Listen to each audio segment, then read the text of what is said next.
It all comes back to love, and there's no way around it. It comes right back round to love. When I think about it, it all comes back to love. No matter how you take it. That brings us on nicely to your Grammy nomination. I should say nominations. Okay.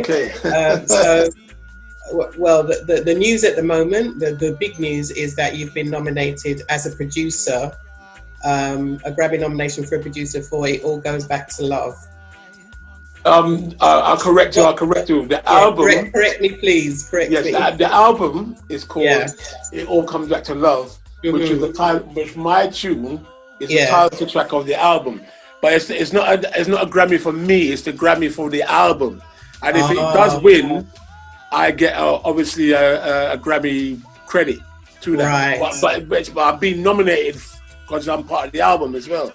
Okay. So it's just still getting a nomination, which is quite a big thing. I didn't see him. But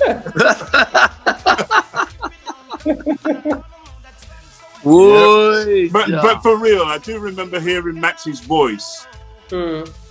And I'm a real voice person. I don't care, what anybody says.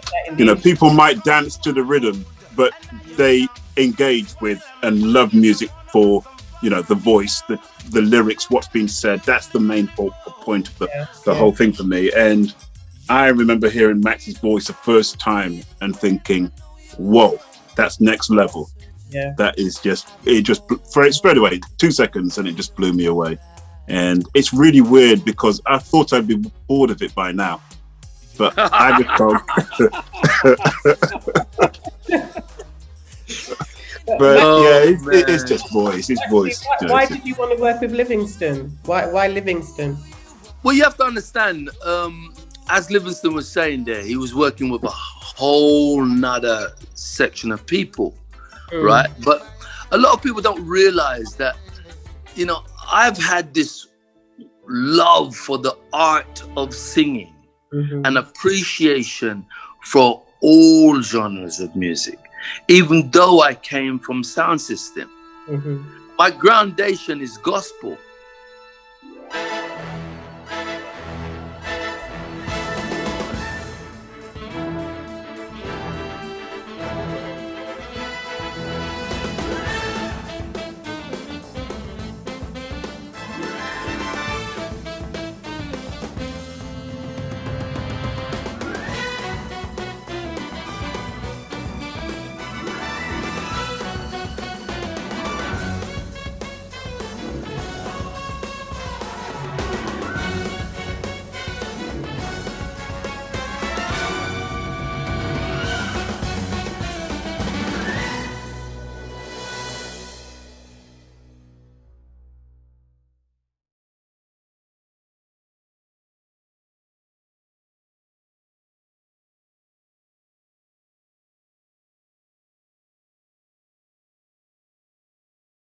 Victor Romero Evans here.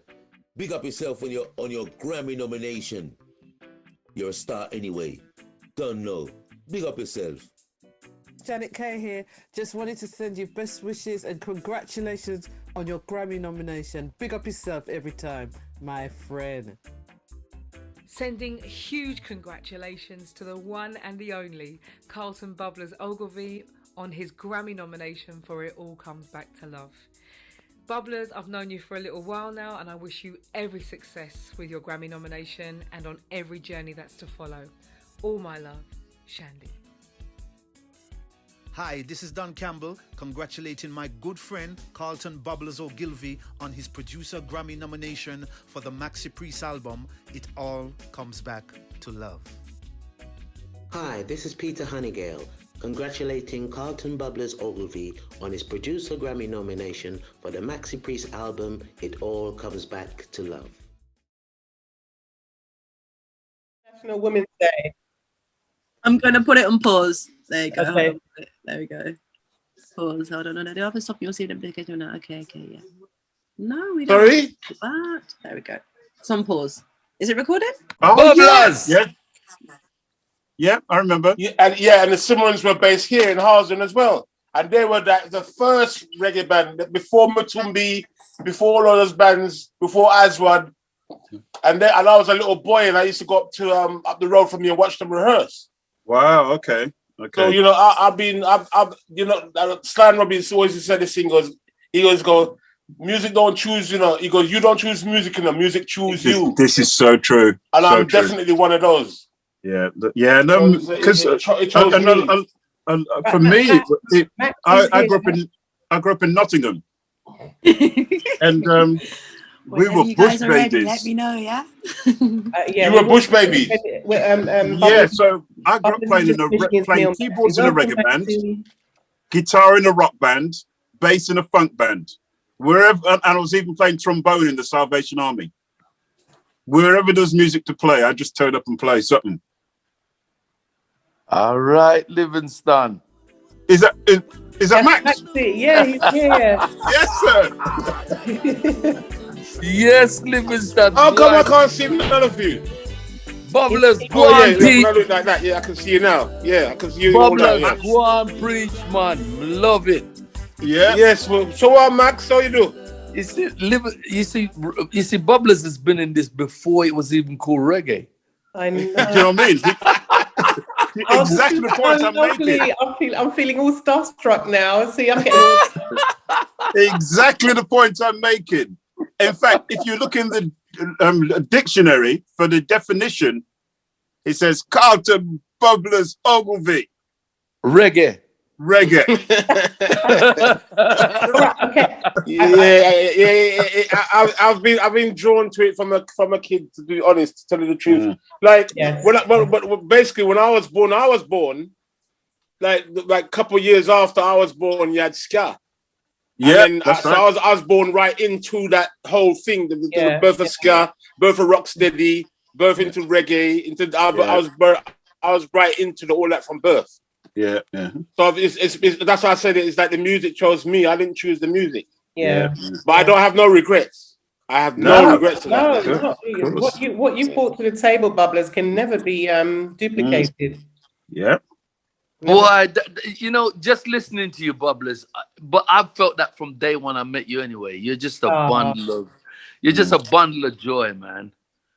Who's paying you? Yeah, Carl. No. I'm not paying him. I'm not. Bubblers. Yeah. Talk to me serious. You've always been a special person to me. Absolutely. Always. I can verify that. Carl, we were in the studio one day. Yeah. And we're on some tune that Max had to get and send somewhere or something like that. And he said, you know what? I'm not feeling good. I can't do this. Bubblers is laying there in the hospital. I need to go and see him. Oh. So we just got in the car. I remember that. I didn't know about the plan of that. All I know, I was sick in hospital, sick on a sick bed. Yeah. And I'm there minding my business in my bed. And I'm see the door open up. I'm Mr. Max, look like weird. And I'm Mr. Livingston. I said weird. And I was really taken back by that. They actually took time out to come and visit me. Max couldn't work. Coral, these two men here is very busy people. I know. So they take time out to go and come and visit me, I don't miss sick, but even to know that they found out I was sick and come and visit me, I took that really to heart. I would. Yeah, that means you mean something to them, Bubblers. Yeah, I'm saying, Bubblers. I mean, I came into this business after Aswad them. Yeah, and probably and after still Pulse and them, man. Yeah. That I probably came into the music business officially probably around about 81. Right. 81, maybe around about there. And I'm sure you probably did a few more years well before that. Correct? Yeah, well, I left school. I had a school band from 77, and I left school 79, and I was professional from 79 from my school. 2 months I had a job, and that job lasted about 3 months, and I got fired from it because I was trying to do sessions and do the desk work at the same time, and that just doesn't work. That just doesn't work.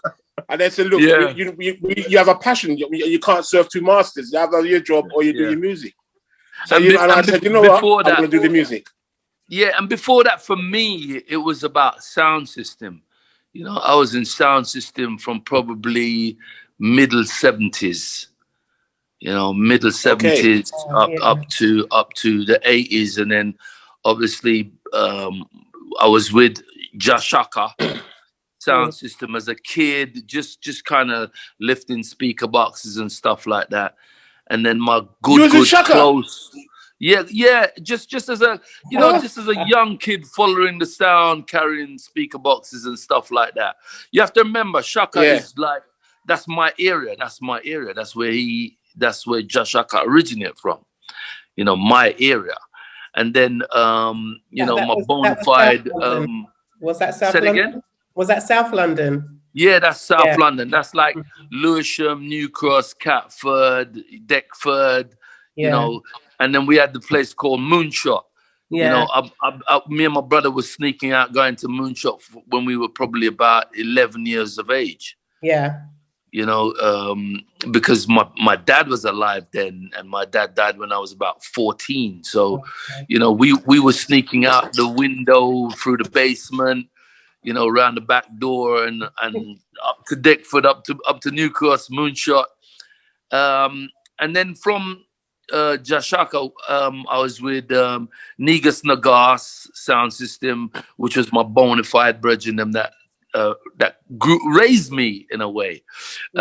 These guys were school friends of people like Dennis Brown, Gregory Isaac, Errol Dunkley, you know, and the list goes on. Do you know what I'm saying? So they were very much in my corner when I started to sing and started to get some popularity on Saxon International Sound System. Okay. Of which we kind of carried the same trend from what we learned from the great Uri, the great Iri, the great Prince Jasbo, you know, Dennis Brown, the combination between DJs and singers, and you know, God rest his soul, you know, all of them, you know, because these were the men that set the road for many of us, because you have to remember that we grew up with the music coming from Jamaica. Yeah. You know what I'm saying, and that was the backbone and the groundation of our culture. You know what I'm saying? You know, and we have to look at a lot of these people as disciples. Yes. Yeah. And I say that, and when I say, I don't say it lightly, because we have to kind of remember that our parents then was the first generation to venture and come into an unknown. You know what I'm saying? If you can picture my dad and my mom coming from South St. Elizabeth, my dad, you know, from a mashit to Imhan to a plane or a boat. My mum was spent 6 weeks on a boat traveling to Jamaica, traveling to England. Do you know same as my dad. He came by cruise ship. Yeah, exactly. Came by plane. Yeah. So and when I say that they're disciples, is because they were the fire to their fuel, to their strength for them to even survive in the climate of what I can remember of England. Do you know what I'm saying? Because even as a kid, I remember the fog. You could put your hand out and almost lose it. Yeah. Do you know what I'm saying? Yeah. With the vision. Do you know what I'm saying? When young people kind of take for granted a radiator. Do you know what I'm saying? We had paraffin heater. Yeah, we were brought up with the paraffin heater and not even realizing and not even knowing that half the time we were killing ourselves. Yeah. Do you know what I'm saying? From the fumes.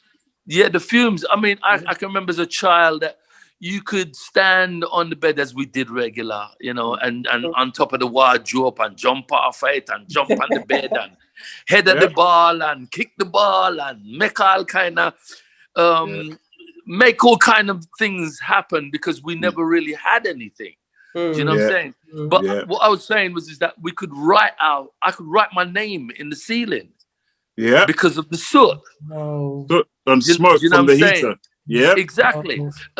So I'm saying, and every morning was a challenge, you know, it was like 4 or 5 of us in one bed. And then you had that beautiful spring that would juke up out the bed and somebody would have to kind of move over. And then, you know, every single morning was a fight. You know what I'm saying? Because all 4 or 5 of us as brother, we're gonna fight. You know what I'm saying? And then it was like a fight to who's gonna light the fire. Then somebody would go and light the fire. Then the next man go sit down beside it. And then by the third man come sit down beside it. There's not enough room around the fire. So then there's a push and a pull and a fight and a what. So when we're going to school, it's like we're all in a row because one's walking behind the other because one vexed with the other and the next one vexed with the other. That was just, you know, standard. I take it back. I would never take it back. No, because it has given us a kind of an appreciation for any little bit of achievement that we have had over the years. And that's why you know, that's why a lot of us who survive in this game, you know, hold on to those traditions as our fuel to our fire. It's being aware of where it's come from, isn't it? It's being aware of the journey that you've had to make. Yeah, you know, 100%. When people say, "Hey, you know, wow, you should be, you know, you should be at the top of the charts," and you should be. Listen, I'm happy to be alive. Number one, coming from where I came from, and then you know, secondly, you're happy that you're still in this game. And then thirdly, everything else on top of that is a bonus. And we're winning. 100%, because you know, we have to appreciate. We were taught how to appreciate things, and then you know, if opportunity, my mom, I can hear it in my ears. Opportunity, grab it with 2 hands. You understand? And just to echo what he was saying there a while ago is that you know. Remembering where you came from had so much to do with why you sustain or stay or appreciate or continue to push, because we also came from a generation where we kind of understood that it's not about oneself. Do you know what I'm saying? All of us had a camaraderie that said we were fighting for the struggles for all of us. And it's really purposeful. You know what I'm saying? When you zone yourself into that, it gives you such a fuel to your fire that has so much meaning that we don't just live for nothing. You know, there's a purpose why we do what we do and why we're here today. You know what I'm saying? And you can tell the people who have lost purpose. Yes, and meandering. that's what I was coming to. Is that I feel like, and we have a lot to be blamed with it too. Let's not run away from that, because we were new parents. New parents from a new, almost in a new world, in a new world, a new planet. Do you know what I'm saying? Because there was no books there for us. You know, and we did a lot of careless things because our parents then was also trying to find a way in a land of not so welcomed at many times. You understand what I'm saying to you? 100%. And you know, we hold on to our spiritual connection that we were grounded with as a child, right? That I think we have lost along the way. We've lost along the way because, and I don't want to down anything, but I just kind of feel like, say, what are we fighting for? Because I feel like we've lost a lot of our spiritual connection as to the purpose and the reason of why we are here. Mm-hmm. And the struggle continues. We have come yet so far, but we have a hell of a long way to go.